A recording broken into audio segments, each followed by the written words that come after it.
Je pense que pour être heureux, pour avoir une bonne vie, on n'a pas besoin de tellement de choses, de trucs.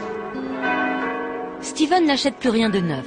Il récupère, répare, troque, fréquente les vides-greniers et les brocantes. Même ses vêtements sont d'occasion.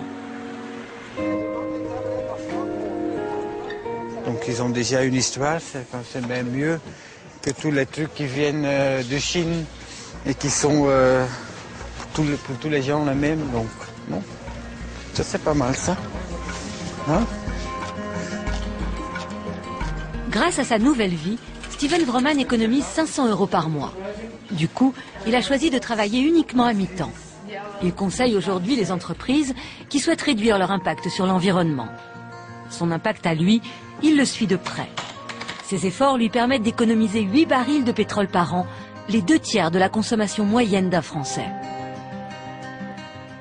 Je suis vraiment heureux avec mon style de vie de maintenant. C'est bon pour la santé, c'est mieux pour la planète, c'est moins cher, donc il y a beaucoup d'avantages. Il ne faut pas avoir peur de vivre sans pétrole, au contraire, ça donne une bonne qualité de vie. Je pense qu'il y a un futur qui est beaucoup mieux que le style de vie qu'on a maintenant.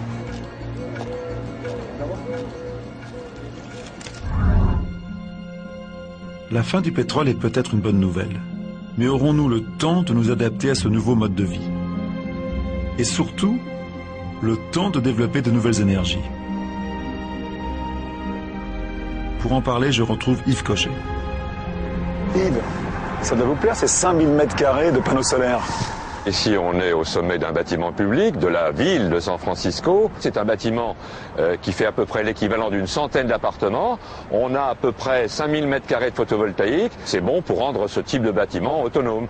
C'est le seul pour le moment qui a été équipé comme ça.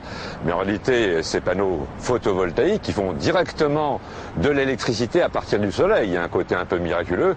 C'est ce qu'il faudrait qu'il y ait sur tous les toits de cette ville et sur tous les toits de toutes les villes du monde. C'est l'avenir. Prenons un autre exemple.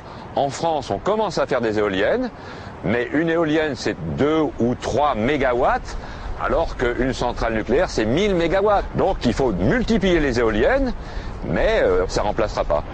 Le nucléaire, 75% de la production d'électricité en France. Oui, c'est et peu de CO2. Le nucléaire, dans toute sa filière, n'émet pas trop de CO2, c'est vrai. Ceci étant dit, il y a d'autres dangers. C'est que le nucléaire, c'est quand même intrinsèquement dangereux. Il y a de la radioactivité. Il faut donc confiner cette radioactivité. Est-ce qu'on est sûr de pouvoir le faire pendant des décennies et des décennies? Ça n'est pas sûr. Est-ce que nous, en tant qu'êtres humains, on est suffisamment parfait, suffisamment sage?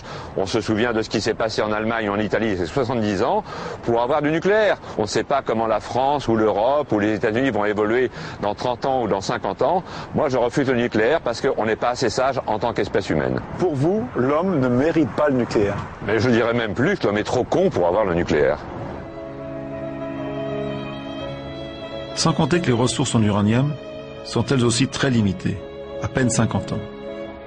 Nous devons anticiper cette pénurie d'énergie si nous ne voulons pas la subir, en commençant tout simplement par économiser le pétrole et explorer à fond toutes les pistes que nous offre la nature. La force du vent, des vagues, comme aussi des marées, la chaleur du sous-sol et bien sûr la lumière du soleil.